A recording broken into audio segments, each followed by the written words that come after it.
I'd like to introduce Dr. David Kessler.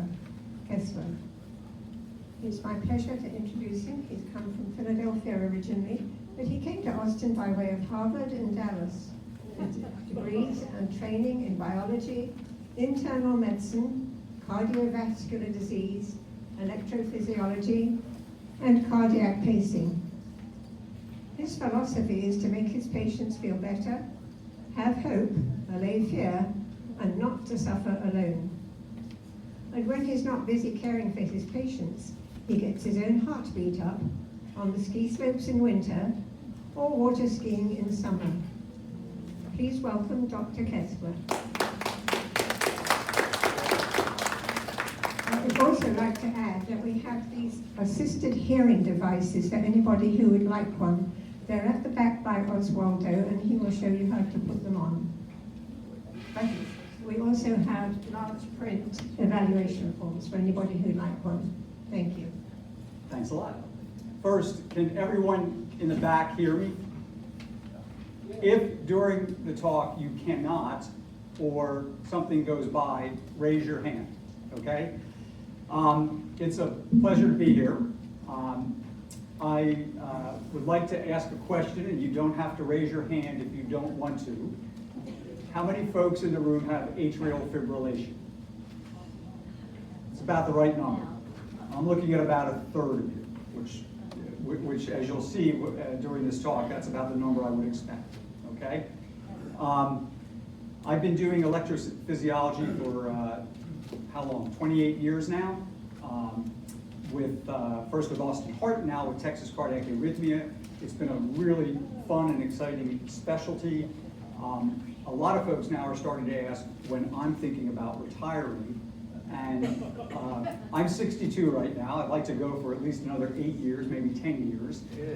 I enjoy what I'm doing. It's exciting, it's fun, it's great to help people, and so I'll keep doing it. A little secret, our middle daughter is currently starting her general surgery residency, and I kind of thought, I was hoping she was going to do electrophysiology, and my hope was that by the time she was finished in an electrophysiology training program, that would be about 8 years from now, and I thought that would be the time I could maybe start hanging it up and passing it on to her, but she said, no, I don't want any parts of that. Anyway,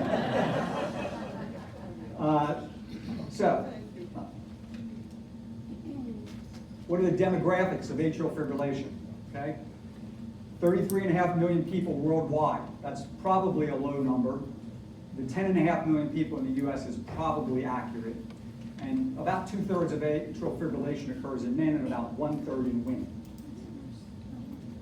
Let's call this the atrial fibrillation epidemic. I started back in I started in Austin in the year 2000. There were 5 million people in the US with atrial fibrillation. We're now in 2025, and that number has doubled, 10 million. When I want to hang it up in 2032 or so, we're looking at almost 12.5 million people with atrial fibrillation, okay? So it's an epidemic for sure. I also think about the fact that there's probably twice as many electrophysiologists right now in Austin from when I started, so that number sounds about right, okay? We're not training electrophysiologists fast enough. So my hope is that we can train some of the cardiologists to handle some of this atrial fibrillation epidemic. So what are the risk factors for atrial fibrillation? Okay, by far and away, and I've listed them here. All right, age is number one. We're going to show you some statistics in a moment. Alcohol, sleep apnea, structural heart problems such as valve or heart failure. Okay, high blood pressure, diabetes, and obesity. That's the list right there. So when people ask me, why do I have atrial fibrillation? Age is number one, okay? And alcohol is number two. What's the prevalence? Well, I asked how many people in this room had atrial fibrillation, and about a third of people raised their hands. In fact, about 10% of people between the ages of 70 and 80 have it. A good 20% of people between the ages of 80 and 90. And on this graph, we're looking at 25%. I would say it's actually closer to about 30, 35% if you're over 90. It is a condition of aging. okay? But it doesn't mean that you're falling apart early. I would say just like the skin gets wrinkles, the heart tissue gets wrinkles. Okay? All right. Now, why is atrial fibrillation a problem? So this is a Medicare database, and if you look at the events over the next 5 years in patients who were coded with the diagnosis of atrial fibrillation, okay, about 14% will also code out, that is, have a diagnosis of heart failure. About 7% will have a stroke, okay? About 4% will have a heart attack, and about 6% will have gastrointestinal bleeding, and we're going to talk about that because of the blood thinners, okay? Now the last line bothers me, and it's going to bother everyone in the room. This mortality rate of almost 50%. That's a scary figure, and I want to caution you to understand that the vast majority of atrial fibrillation occurs in people over the age of 80 to 90. So I think we're talking, it's not that AFib is causing mortality, it correlates, it's not causation, okay? The ones in the front, or the up front, those are important, heart failure and stroke, okay? Confusing slide, but I'm going to walk you through it very slowly, okay? This is a database of over 4 million people in Europe, okay? They do health records much better than us in the States, okay? And in the 4 million patients, okay, who had no risk factors, coronary disease, which is a marker for myocardial infarction, heart failure, diabetes, high blood pressure, age over 75, okay? The occurrence rate of atrial fibrillation, if you didn't have any of those risk factors, okay, was less than 1%, okay? And if you had these risk factors, your risk of AFib increases, okay? So for instance, if you have diabetes and high blood pressure, your risk of AFib is about, your stroke risk is about 6%, okay? Stroke risk, okay? If you have multiple risk factors, you have heart failure, you have diabetes, you have high blood pressure, you're over 75, your stroke risk with AFib is about 8%. I'm going to make this number much easier to understand with a picture I'm going to tell you about in a few minutes, okay? So understand that the stroke rate correlates with the presence of atrial fibrillation and multiple risk factors, okay? All right. We'll come back to that point in a few minutes. How do we define atrial fibrillation? Okay? There's basically 4 types. There's paroxysmal atrial fibrillation. That's atrial fibrillation that stops and starts on its own. There's persistent atrial fibrillation. That just means we have to do something to get you out of it, generally lasting more than 7 days. So we either have to give you medication, we have to do a cardioversion, which is a shock, or we have to do ablation, okay? There's long-standing persistent atrial fibrillation. That's a special category, patients who have been in atrial fibrillation for more than a year, but we're going to make an attempt to get you out of it. We'll talk about why we might do that in a moment. And then permanent atrial fibrillation. We're going to leave you in atrial fibrillation. Okay. Let's talk about some of the costs associated with atrial fibrillation. That's important, okay? Eliquis is a drug which many of you are familiar with. Estimates $10 billion a year out of Medicare. Okay, Xarelto, less widely used, about $5 billion. Okay? Total Medicare cost for atrial fibrillation is about $28 billion. Okay, so that's a big chunk of change. All right. If for a Medicare beneficiary, the average cost of a Medicare beneficiary, these numbers you can get. This is a little old, 2016. Donald Trump, we may never get this data in the future, but anyway, the data gets collected. But the cost for a typical Medicare beneficiary runs about $10,000 a year. But if that patient has atrial fibrillation, it's over $25,000 a year. So this is an expensive proposition. Okay, we spend a lot on this. But if we can reduce strokes and we can improve quality of life, I would argue this is money well spent. Okay? So how do I like to explain atrial fibrillation? All right? Listen first and then we'll look at the picture. I want you to think of your heart as a house. There are 2 rooms upstairs. Those are the atria. and there are 2 rooms downstairs. Those are the ventricles. Downstairs are your pumping rooms. That's what generates your blood pressure and your pulse. Upstairs in the house, there's a closet. It's called the sinus node. It's that yellow spot up there. And in the middle of the house, there's a staircase. That's called the AV node. Okay? Put it over here for a minute. Main closet, the sinus node, staircase, the AV node. Okay?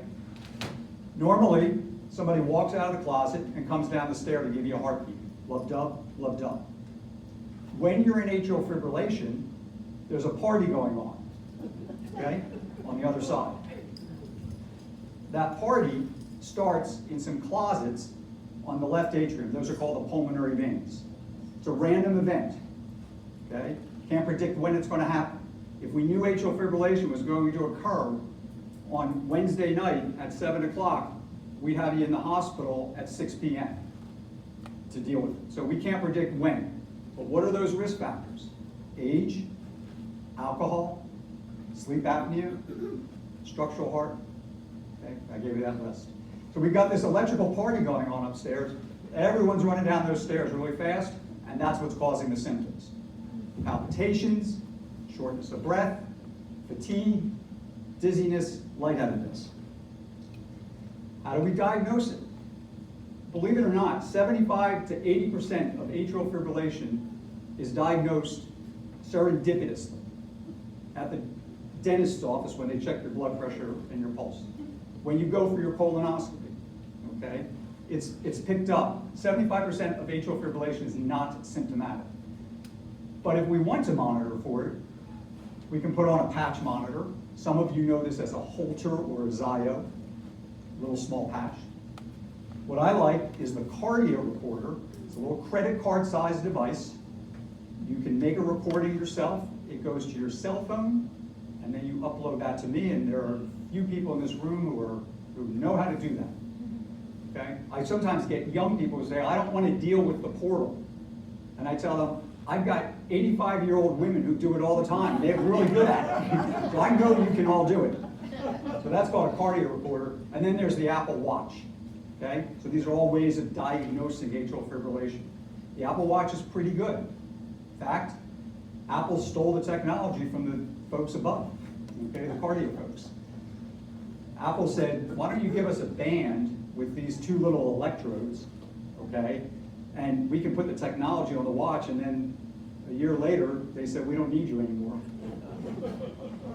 So we're gonna put the one thing on the bezel, and the other is the back of the watch. All right, so how do we manage atrial fibrillation, okay? There are basically 3 treatment goals. The first is to address and treat the stroke risk. The second is to try to get folks to modify risk factors that are modifiable. And then the third is to treat the AFib itself. And this is really important. A lot of doctors don't even follow this one, believe it or not. But I know all the patients can. So number 1, we want to assess your stroke risk and modify that. We want to try to get you to change a few things to prevent the AFib if possible, and then we'll address the AFib. Okay? All right, so how do we assess stroke risk? Okay? Doctors use this score. We call it a CHADS score. It stands for congestive heart failure, hypertension, age, diabetes, stroke, vascular disease, age again, and sex category. Okay? That's the acronym that we use, okay? And you get points for that. The points are important. So if you're AFib, if you're 65 to 75 and you have atrial fibrillation and you have no other risk factors, your stroke risk is less than 1.5 to 2%, okay? If you start to add up these risk factors, okay, high blood pressure, heart failure, diabetes, coronary or vascular disease, your stroke risk goes up. So, if you have 5 or 6 risk factors, you've got about a 5% stroke risk. And if you have all the risk factors, your stroke risk goes way up to about 15%. How do I present this to patients? I'm going to make it simple. Stop looking at the slides and listen to the story, okay? I want you to imagine a stadium, and there's 100,000 seats in the stadium. everybody in the stadium has atrial fibrillation, and they're all wearing a white shirt. If nobody in the stadium takes a blood thinner, okay, about 1,000 or so people will have a stroke within the next several years. If everybody in the stadium, let me go back. If nobody takes a blood thinner, and they have several risk factors, about 5,000 people will have a stroke at the end of 1 to 2 years. They're all going to be wearing an orange shirt. Now, if everybody takes a blood thinner, okay, about 1,000 people will end up with a stroke. The blood thinners aren't perfect, but they're pretty good, okay? And so at the end of the 1 to 2 years, about 1,000 people will be wearing an orange shirt. Now, if you're the doctor or the nurse in the middle of the field looking up at the stadium, you can see the difference between 5,000 orange shirts and 1,000 orange shirts. That looks very different. If you're sitting in the stadium, okay, the patient, and you look to your left or your right, okay, chances are you're wearing a white shirt and so is your neighbor, okay? So what I've just painted for you in a city or a community of 100,000 people is what's the relative stroke risk, which is what the doctors are treating, and what's the absolute stroke risk, which is what the patients live with, okay? So if you never took a blood thinner and never saw a doctor and you have AFib, your stroke rate still statistically is only about 5 to 6%. It's pretty low. But if you take a blood thinner and do something about it, your stroke risk is now 1%. So that 4% difference adds up. And that is why when you walk into an emergency room with atrial fibrillation, the first question you would be asked is, are you on a blood thinner? Okay, because we've been taught to treat the population. All right. Let me skip that slide. All right, so what are the blood thinners? Okay, most folks in the room are familiar. There's Eliquis, Xarelto, Pradaxa, and warfarin. We don't use much warfarin much anymore because it's difficult to manage and it has a significant bleeding risk. I want to point out that Pradaxa is now generic. And let's face it, the big problem with Eliquis and Xarelto right now is the cost, as most people in the room know. It's coming down. I would say, and if you're stressed with this, and I can understand that, talk to your doctor about Pradaxa, because it's now generic. Right? These blood thinners are much easier to use than warfarin. What about other ways to manage the stroke risk? Many people are now familiar with the Watchman procedure. Okay?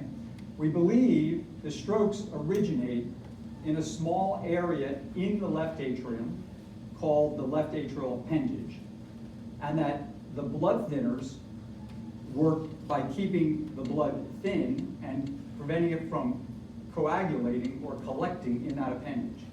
The other way to do that is with a device that we implant through the leg vein called the Watchman procedure. Okay? It can also be done at surgery if someone's getting a mitral valve done or open heart surgery. It's much easier for the surgeon to do it, okay, from the outside, and that's called a clip of some kind. All right? Now, what's the advantage of the Watchman? Well, you don't have to take the blood thinner, okay? What's the disadvantage of the Watchman? It's a procedure. You have to go through it. It doesn't always work, okay? And it's got some complications from it. So it's a balance, all right? Right now, I kind of like blood thinners a little bit better than Watchman, but I think the Watchman does have a role for people who have significant bruising or bleeding. Okay? I think that in the next 5 years, we put a lot of Watchman in now, we're going to be putting a lot more Watchman in. And it's because Medicare is going to come out and say this is a reasonable alternative as first choice therapy. And when that happens, I'm sure most people will choose the Watchman over a blood thinner. Understand that it's not a perfect solution, okay? All right. So everything I've talked about so far has addressed the biggest problem, I think, with atrial fibrillation, which is stroke risk. Now we want to talk about how can we prevent it. Okay, well, we can't turn back the clock, and that's the number one risk factor, age. Okay, but there are other things we can do. We can reduce alcohol intake. We can lose weight. We can treat sleep apnea if we have it. Okay? We can treat high blood pressure and treat heart failure. So those are the mainstays of treatment.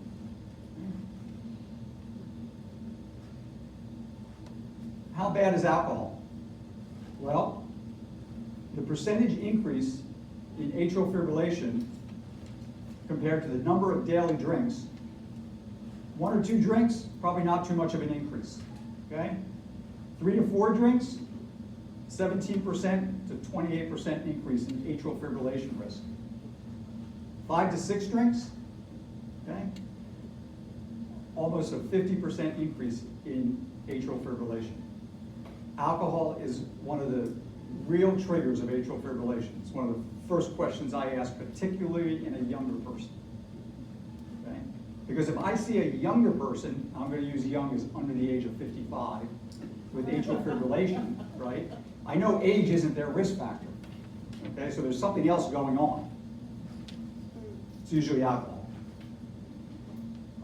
Confusing slide, but this was a study of about 140 patients, 6 months, and I only put it up to show you what you can do if you cut out your alcohol. So the blue is the group that stopped drinking, and the red is the group that kept drinking, all right? So the recurrence rate was about 75% in people who kept drinking, as opposed to 50%, which is real, okay, in people who stopped drinking. Hospitalizations were cut in half, okay, that's the last section. So it's a small effect, but it is real. Okay? This is a confusing slide, but I'm going to make it easy for you, okay? Weight loss, okay? These are 3 groups of patients, all right? The top line are folks who lost more than 10% of their body weight, okay, over a 5-year period. The middle is a group that lost between 3 and 9%. And the bottom group is a group that didn't lose any weight at all. Folks who lost weight, their AF freedom was more than 80%. Folks who didn't lose any weight, and these are people who started with AFib, they had a significant recurrence of atrial fibrillation. So weight loss can be effective. Okay? Again, people ask, why do I have AFib, and what can I do to stop it? Okay? All right, well now, you've done all that and you're still having atrial fibrillation, what's next? You're coming to us for ablation, okay? Most electrophysiologists are moving to ablation as first-line therapy. And the reason is that it is, in the long run, probably safer than medication and certainly easier to handle, okay? So we talked about the upstairs in the house, and we talked about those closets in the left atrium. Okay? And we talked about that's where that AFib is starting. So what we want to do is target those areas. When we do a cardioversion, a shock, we're closing the closets, we're slamming them closed. Okay? When we give you medication, we're trying to hold those closets closed. And when we do ablation, we're trying to caulk around the edges of the closets. Okay? What we do in a room, and I know some people in this room have had ablation, you come in a room with lots of fancy equipment, we put you to sleep, and essentially I run 2 wires up. One wire is a little miniature echo machine that I can watch what I'm doing, so we can see your heart. That has dramatically improved the safety of the procedure, because I'm watching the heart while I'm working with the echo. Okay? The other wire is the ablation equipment. And what we do is we run a catheter up into the left atrium, and the first thing we do is we put a multipolar electrode which just measures voltage, and it gets swiped along the back of the atrium, measuring the electrical activity. And anything that's electrically active, okay, we assign a color to it. We can put numbers up, but it's much easier to see the colors. Okay? So we paint this picture, and in this picture, everything that's purple is electrically active. Then I go in and I ablate the tissue. We'll talk about the different ablation techniques in a moment. And I go back and I remap, and what we're trying to show is that there's electrical silence. Okay? And so everything that's red in the picture is electrically silent. Sounds pretty simple, and it actually can be. What's made this procedure great is its safety. We're going to talk about that in a moment. Okay? So there are three main energy sources for doing the ablation. Okay? Two of them we rarely use anymore because of number 3, which is at the bottom. Radio frequency is applying a heat source in a circular fashion to cauterize or ablate the tissue. Cryo is a balloon that fills with liquid nitrogen and freezes the tissue. Okay?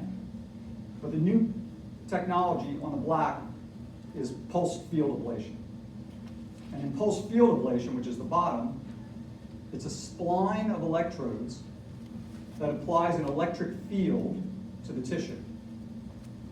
That electric field basically desiccates the cells, electrically disrupts them, so that they're no longer active. And the advantage of pulse field, and why this has changed so much in the last 2 years, is that none of that energy transfers to the esophagus, to the phrenic nerve, to the lungs, to any other tissue. All of that energy stays right in the atrium. That's what makes it simple, okay? And that's what makes it so effective. So pulse field ablation has really changed this and made it a much safer procedure, and why we would go with it over medications for the treatment of AFib. Confusing slide. When nothing works, when the ablation, most people know, sometimes it takes more than one. I generally will do maybe 2. I have partners that will do 5 or 6, okay? I think that is cruel and unusual punishment myself, okay? So if the ablation doesn't work, and we can talk about why in a moment, the other way we treat this is by doing something called ablation with a pacemaker. Now think about the example I gave you, the house, the upstairs and the downstairs. The party's upstairs, all the electricity is starting in the closets in the left atrium, so our first area of attack is going to be those closets. But when that doesn't work, all that electricity has to funnel down the staircase. And so an approach is to ablate the staircase. The staircase is the same in everyone, and it's one spot. Now none of the electricity, including the normal electricity, can get down the staircase. So we have to support you with a pacemaker. We have 3 different types of pacemakers these days.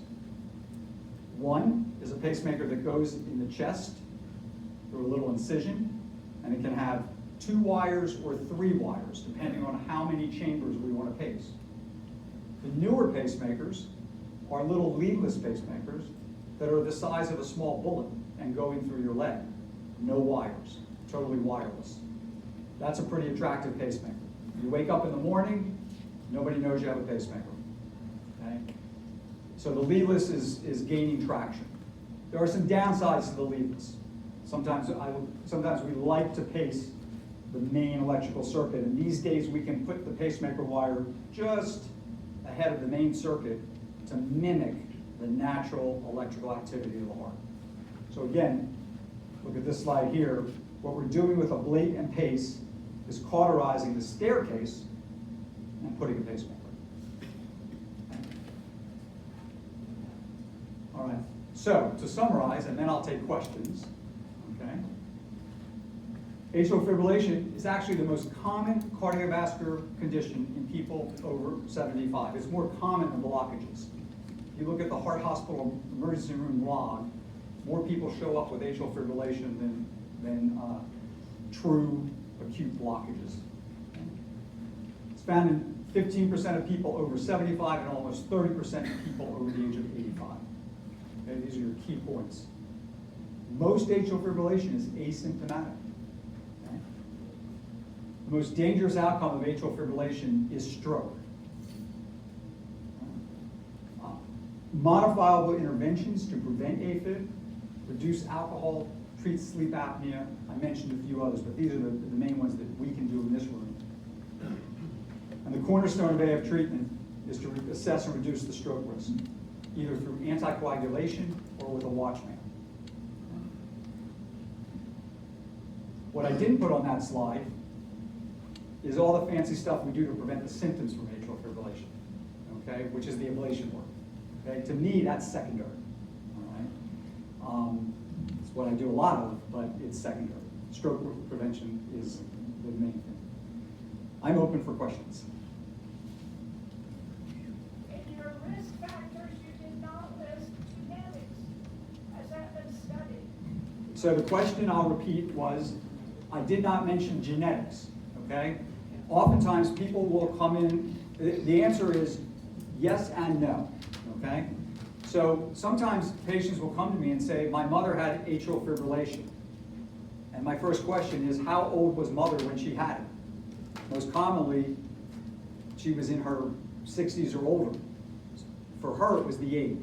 So if someone says to me that my brothers, my sisters, everyone has AFib and they all had it in their 20s, there's clearly a genetic factor going on there. The next question is, how does that change management? It's interesting, but the management doesn't change. We're still going to modify our stroke risk and either perform ablation, okay, to treat the atrial fibrillation. So it's an interesting question for younger, but your treatment's going to be the same. I can repeat the questions. I'm one of those happy people with AFib. It showed up this year, I'm 86. So clearly, age has something to do with this. I also had a TIA. Fortunately, I got over that. So we're now controlling blood pressure. I do have, maybe 5 days out of 7, I have a glass of wine. Is that more dangerous because I'm now 86? The wine? The wine. I would say your fall risk might go up. But I'm not worried about if one glass of wine a day. Not every day, yeah. But so we have that graph. The one Right. did not increase your risk significantly. I'm fine with a glass of wine, 4 ounce, okay? Because if you go to 8 ounce, that's 2. But let me ask you this other question, which is really the big thing. That's if I go up a flight of stairs, I am out of breath. If I go up an incline, I am out of breath. So are we talking about some form of ablation so that I won't be out of breath when I exercise? So the question is, for everyone, to extend it to everybody else, what are the symptoms from atrial fibrillation, okay? The symptoms are shortness of breath, palpitations, dizziness, and lightheadedness. So when patients come to me and say, my chief complaint is I am short of breath with exertion. Is this caused by my atrial fibrillation? What I tell them to do is I'm either going to put the patch monitor on, or I'm going to tell them to use a cardio recorder and send me a recording when you are having your symptoms. You walked up the stairs, you're short of breath, make a 30-second EKG recording. If that shows atrial fibrillation with a rapid heart rate response, then yes, you're going to benefit from ablation. I have a new nurse practitioner working with me, and I'm trying to teach her. I don't want to overpromise and underdeliver. If the chief complaint is shortness of breath, that could be due to a multiple number of causes. Atrial fibrillation is one of them. So I need to show that the shortness of breath correlates with the atrial fibrillation. And if they correlate, then fixing the atrial fibrillation probably will fix the shortness of breath. That make sense? Now, you mentioned transient ischemic attack. Okay? That combination, mid-80s, atrial fibrillation, stroke type event, okay? That puts that CHAD score, that risk factor for further strokes, high enough, about 6%, that now we want to take the blood thinner or watchman to bring it down to 1%. Now, let's go one step further, okay? Someone comes to me and they have all those risk factors that you just mentioned, and they tell me, I hate the blood thinner. It's expensive, I'm bruising, and that Watchman procedure worries me or scares me, okay? That's probably a pretty common question that I get. So then I bring out my football stadium example, okay? You're in the stadium, you're wearing the white shirt, and with all those risk factors, a year from now, you have about a 6% risk of a stroke, okay? And if you do something, you have about a 1% risk. You might look at that stadium and say, so I have a 94% chance of having no problem if I never take a drug and I never see you again. And the answer to that question is absolutely yes. You have a 94% chance of not having a problem, okay? So, I could understand someone who chooses not to take the blood thinner, as long as I've had that conversation with them. Does that make sense? I mean, I'm not advocating anyone walk out of this room saying I'm stopping my Eliquis, okay? I mean, because if everyone stops their Eliquis, sadly, someone's going to have the stroke. I just don't know which person it is, okay? So I'm treating the stadium, I'm in the middle of the field, you're up in the stadium. What happens when the battery runs out of the pacemaker? If you do an 80-node ablation with a pacemaker, that's a very common question, okay? So in other words, the first ablation didn't work, you don't want to do a second ablation. The node ablation with pacemaker is 100% effective, 100%. You will not feel atrial fibrillation anymore, okay? But you're dependent on the pacemaker. So the question is, what happens when the battery runs out?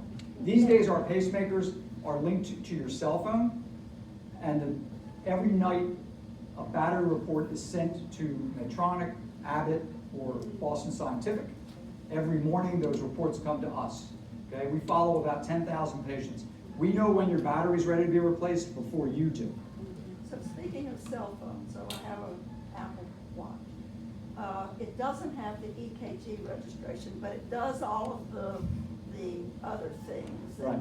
tell you whether your heart rate is stable. Is that, I mean, Okay. if I watch that and I So- check that, is that? Yeah, so the question is, I have an Apple SE, that's what you have, Right. okay?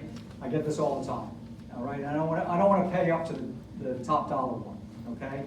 So the SE, which is the entry-level Apple Watch, or the less expensive one, it records your average heart rate, but you can't make an electrocardiogram with it. So I have patients who I encourage them to use the portal, upload to me, and they send me the reports, and my response to them is, I'm seeing heart rate fluctuation. I don't know if that's you walking to the dining room, okay?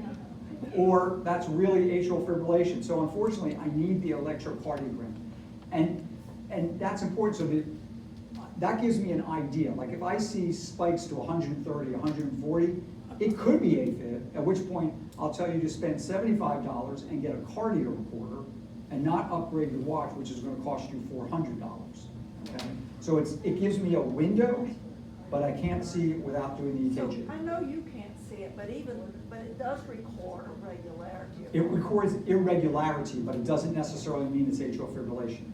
It could have been you getting up and walking to the bathroom, which is going to be a natural heart rate increase. Mine is a simple question. When we're talking about losing weight,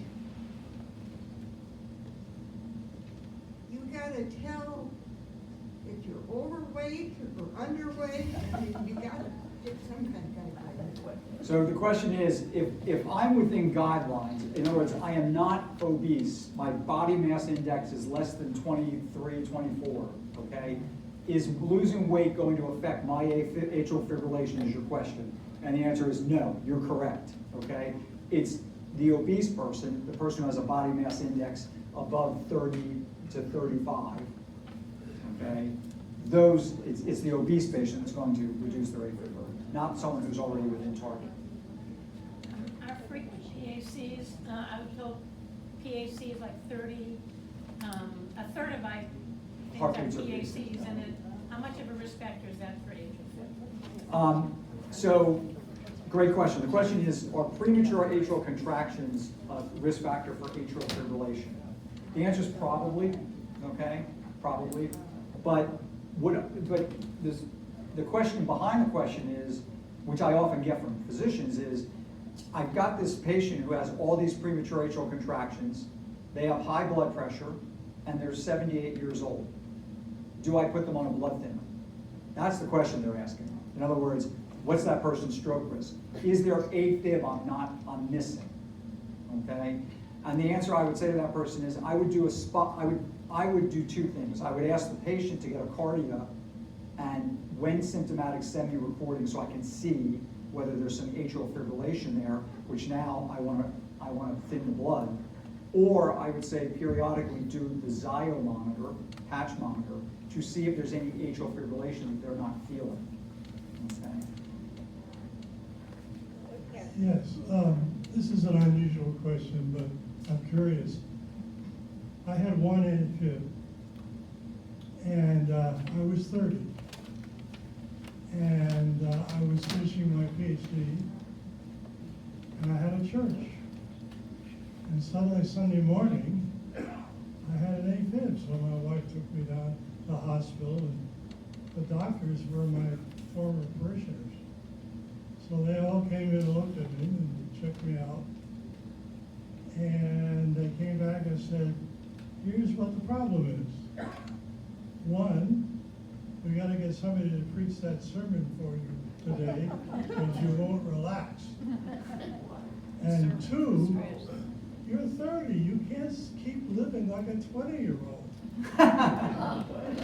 Now, this was the 1960s. You don't remember that. But everybody was partying pretty hard, and all the youth I worked with were. So I'm wondering about the incidents.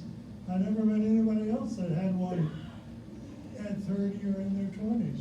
So the question, so as I said earlier, when I see a 50-year-old person with atrial fibrillation, okay, the first thing I want to know is what's their alcohol intake.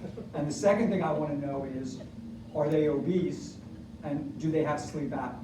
Because I'm hitting the main risk factors, okay? And then I'm going to bring up another risk factor, which I didn't mention earlier, okay?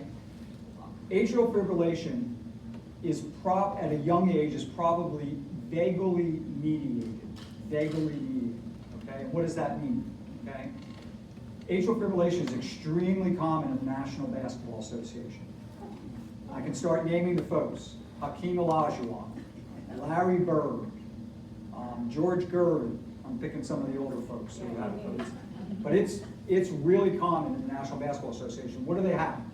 They have large atria, so atrial enlargement. They have low resting heart rates, and they have very high vagal tone. Atrial fibrillation has been shown to be more common in retired Tour de France racers, okay? Much more common. So if you came in with that AFib at the age of 30, the first question I would be asking you is, what did you drink last night?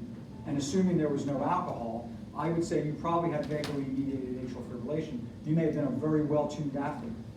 That may have been your risk factor. I'm a Methodist, so I couldn't answer that question.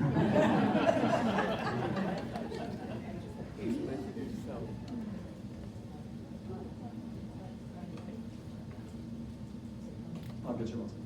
What's the definition of hypertension? First, my wife is an internal medicine doctor, and we argue about, I think high blood pressure is overtreated in this country. She tells me stay in your lane. So we would say if your blood pressure is over 130 systolic, that's considered high blood pressure. I generally don't like treating blood pressure until it gets over 150 myself, because I think the side effects of the medications are problematic. But in the US, we would say if your systolic is above 130, you should start treating that. By the way, and as far as for these risk factors, it would be considered above 130 to 140 systolic would be hypertension. Now, as far as treatment of high blood pressure, I'm a big believer in salt reduction, meditation, okay, medication in that order. Salt reduction, meditation, medication in that order for treating high blood pressure. So I want to know, in a place like this, where we get a lot of salt used with our meals, what do you do? It's a problem. Could you repeat your question? Oh, I'm sorry. Yes, I will. So the question was, the diet here tends to be high in salt because most people want flavor, and sadly, as you get older, taste buds are problematic. And the only way to overcome that is with salt. So I suspect at Westminster, there's a lot of salt substitutes that are used in the diet. I suspect that's the case. But you would have to eat fresh foods. One way to, and not salt. Probably didn't answer your question. Okay, you and then you. You can yell, I can repeat Okay, it. I'll try to yell out. Go ahead, Artie. I've got the. Here it comes. Hi. I've had an ablation 3 times. I'm very appreciative of them. And just a little side effect, I talked to someone who was scared to death of having one. She said her doctor told her to have her for 5 years. She never did, and I said, you should. And she's fine now. She'll say, oh, I'm so grateful. Don't be afraid of it. But anyway, I use that little cardia thing with my 2 fingers all the time. Oh, I thought you had it, not that close enough? Okay. You don't want to hear all the rest. Okay. I use that quite often. And, you know, during the week I might use it 2 times, maybe 3. I watch it very carefully in my pulse. And because when I had the last ablation, my pulse went to 157 for a couple days. And then, you know, and then it was, they said I was running a marathon, and then I had surgery for that. But what I want to ask is, when you have the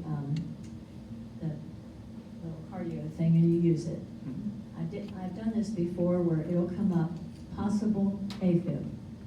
And then I thought, oh no, you know, so I'll wait a little while, I'll take it again. Normal sinus rhythm, that's what I want to see and hear.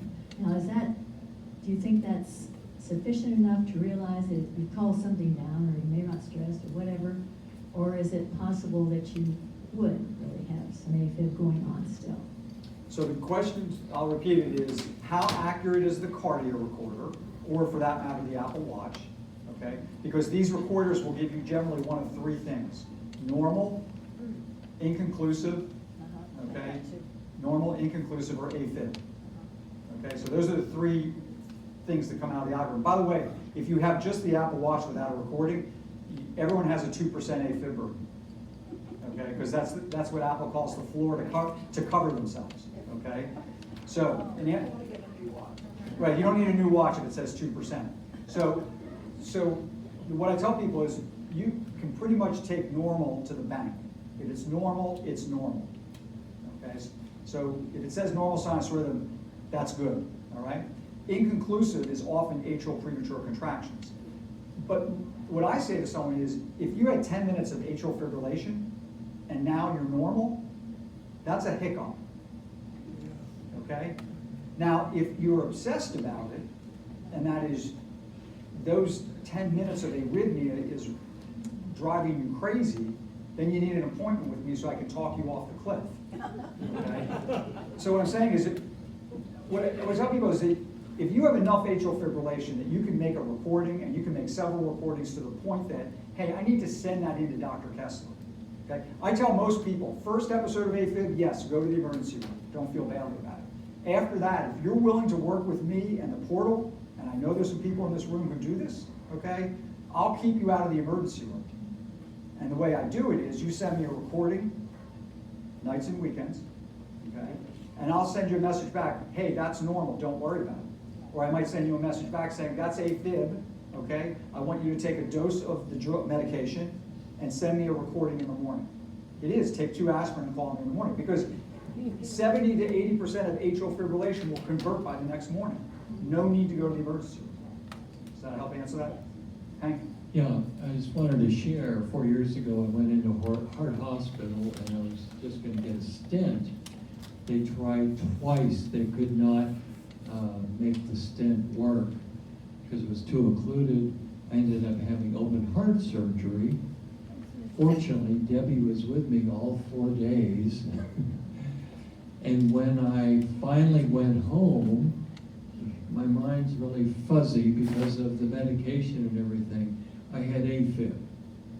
And I think I had AFib maybe 7 days. I went to Dr. Kessler. And he put me on the meds, and it went away very, very fast. So, thank you again. Thank you. You had a question? Thank you. Could you say a bit about the dangers of blood thinners, particularly car accident or something like that? Yeah. So, thank you for bringing that because I didn't cover it. So the question is, what are the risks of the blood thinners? Okay. So we know that if you take a blood thinner, your stroke risk is about 1% or less. Okay. The bleeding risk from blood thinners is between 3 and 4%. That's a gastrointestinal bleed, okay, a nosebleed, okay, bruising, probably a little higher than that. So 3 to 4% for what I call significant nuisance bleeds. Cerebral hemorrhage is the most feared bleed. It's about 1% of warfarin. It's about 0.01% on the new blood thinners for intracranial hemorrhage. That's why the new blood thinners are so superior to warfarin, because the intracranial hemorrhage rate is so low. Okay? So when I get this question from surgeons and ER doctors all the time. They say, I hate those blood thinners. I can't, people come in from a car accident or a fall, and I can't control it. And my response to the surgeon is, the solution to bleeding is to find the source and fix the source of the bleeding. That is the solution. When someone comes in with trauma, we don't give them a magical drug to stop the bleeding. We find the source of the bleeding and stop it, okay? So what the blood thinner does is it will make the bleeding more significant. That's why the gastrointestinal bleed is a problem, because you don't know you're having a gastrointestinal bleed until your hemoglobin, which is normally about 12, is now 8 and you're feeling tired and washed out. It's a slow process, okay? The trauma, technically speaking, is actually easy, okay? Find the source of the bleeding, tourniquet it off or stop it, hold the blood thinner. The concept of giving a reversal agent, the reversal agent for the blood thinner is spelled T-I-M-E, time, okay? I mean, yeah, we can give you a $25,000 drug called Kessler to reverse Xarelto. We have reversal agents, but the way you're going to fix it is by finding the source and stopping it. Okay? What about baby? How about maybe aspirin? Right. Yeah. So where does aspirin fit in this? First of all, is everyone aware that we don't recommend aspirin prophylactically anymore, unless for coronary artery disease? Okay. Except my cardiologist just prescribed one, and I told him that. He said, too bad. Right, so if you're a reader of New York Times, Wall Street Journal, and you know that we don't routinely prescribe aspirin for coronary disease unless you already have coronary artery disease. So we don't give it preventatively. It's going to answer your question, okay? The reason why is because if you prescribe aspirin to 1 million people, you're going to have some gastrointestinal hemorrhages with it, okay? And the number of heart attacks you save is fewer than the number of bleeds you're going to get, okay? Now, so the question is, where does aspirin fit in the atrial fibrillation role? Now, I'll be a little cynical, but one of the companies, Eliquis, did a study of aspirin versus Eliquis, okay? Eliquis was better, lower stroke rate, okay? I don't know if the data was cooked or steered in some way, but Eliquis had a lower stroke rate, and the bleed rates were a little higher on aspirin. Okay? That doesn't surprise me. So in answer to your question, when people say, "Can't I just take an aspirin?" I actually think they're asking a different question. Okay? What they're asking is, "Can I take something less expensive?" And I get that, okay? It's a legitimate question. I think, as I said, Redax is coming down in price, okay? But when it comes to bleed rates, one should look at them pretty similarly. And when you look at stroke rates, the blood thinners look a little bit better, a little bit better.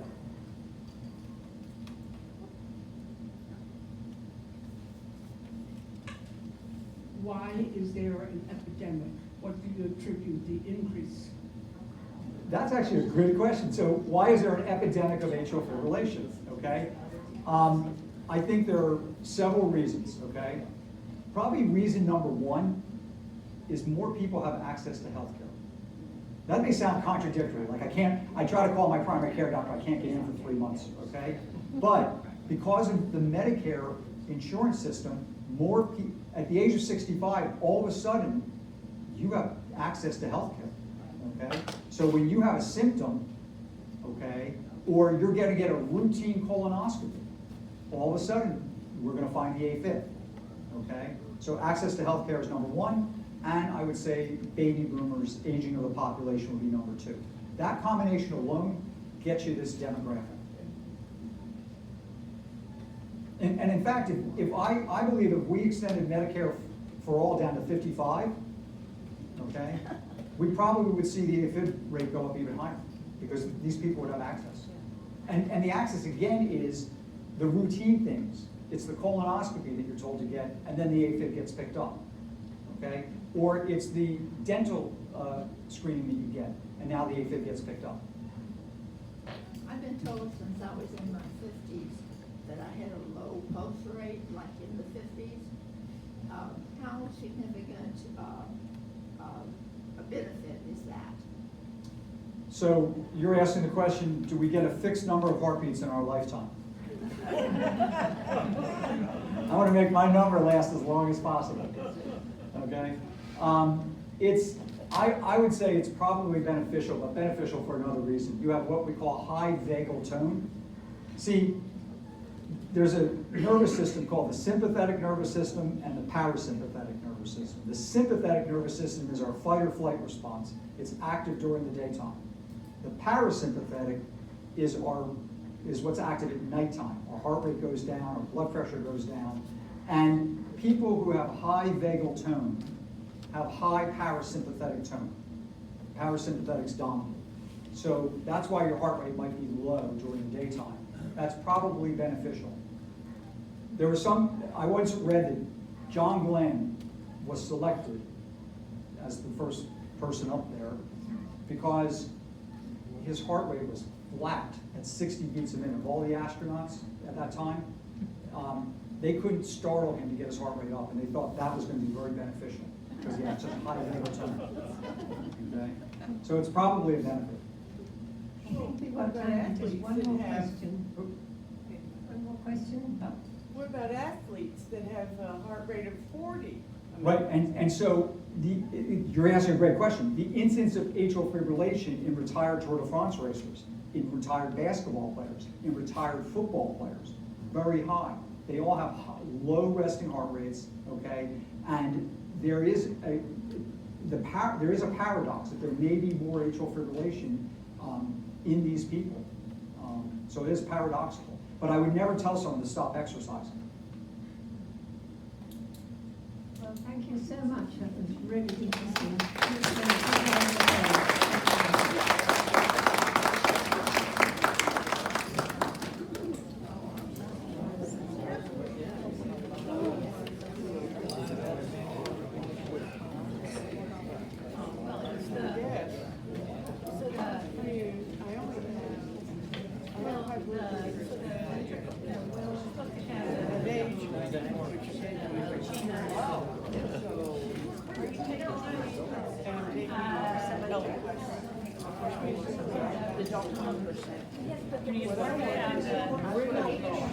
The